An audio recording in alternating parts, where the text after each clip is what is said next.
हाँ सर, परिसीमन को लेकर मतलब संशय बना हुआ है कि चुनाव टल सकता है, अगले वर्ष होने की संभावना है। नहीं, चुनाव टालने को लेकर कोई निर्णय नहीं लिया गया है। परिसीमन का निर्णय लिया गया है। परिसीमन का काम निर्वाचन आयोग के द्वारा कराया जाएगा।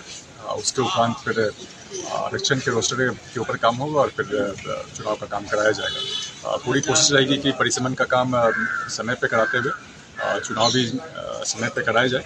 लेकिन चूँकि परिसीमन की प्रक्रिया लंबी होती है, काफ़ी व्यापक स्तर पर होना है, संभव है कि चुनाव आगे बढ़ाना पड़े, लेकिन अभी तक इसके लिए कोई निर्णय नहीं लिया गया है। पूरी कोशिश रहेगी कि चुनाव समय पे। ग्रामीणों में रहने वाले लोगों के लिए टैक्स जो लाया गया है, लोगों को बहुत ज़्यादा परेशानी होगी, क्या क्या लगता है कि आपको सरकार को? नहीं, इसमें जो निर्णय लिया गया है, हमारी पंचायतें आर्थिक रूप से आत्मनिर्भर बने, इसको देखते हुए निर्णय लिया गया है।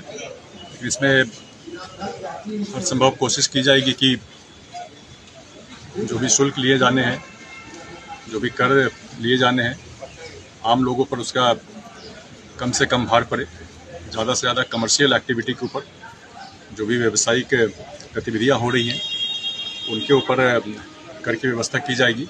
बड़ा निश्चित तौर पर इसके क्रियान्वयन में हर तरीके से ध्यान रखा जाएगा कि आम लोगों के ऊपर इसका भार नहीं। लेकिन सर, अगर परिसीमन का समय बढ़ता है, मान लीजिए चुनाव समय पे नहीं होती, तो इस समय फिर मुखिया जी ही पंचायत को देखेंगे या फिर आला अधिकारी देखेंगे?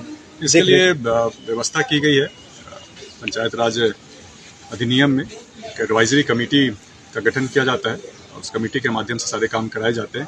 लेकिन अभी वो समय नहीं आया है। कोशिश है कि चुनाव सही समय पे हो, परिसीमन कराते हुए। अच्छा सर, 2011 के अनुसार ही चुनाव कराने की कवायद की जा रही है, तो लेकिन जनसंख्या का विस्तार, जो टोले हैं उनके कस्बों में जनसंख्या का विस्तार लगातार हो जाता है, क्या लगता है कि 2011 के अनुसार कराना उचित है? अभी हमारे पास जो सबसे लेटेस्ट डेटा है वो 2011 का ही है।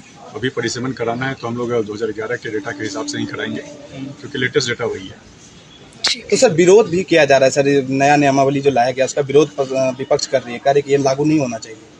नहीं, पॉइंट वाइज विरोध करें। अगर ज़्यादातर जो उनके विरोध आ रहे हैं, मुझे लगता है कि उन्होंने नियमावली को सही से समझा नहीं है।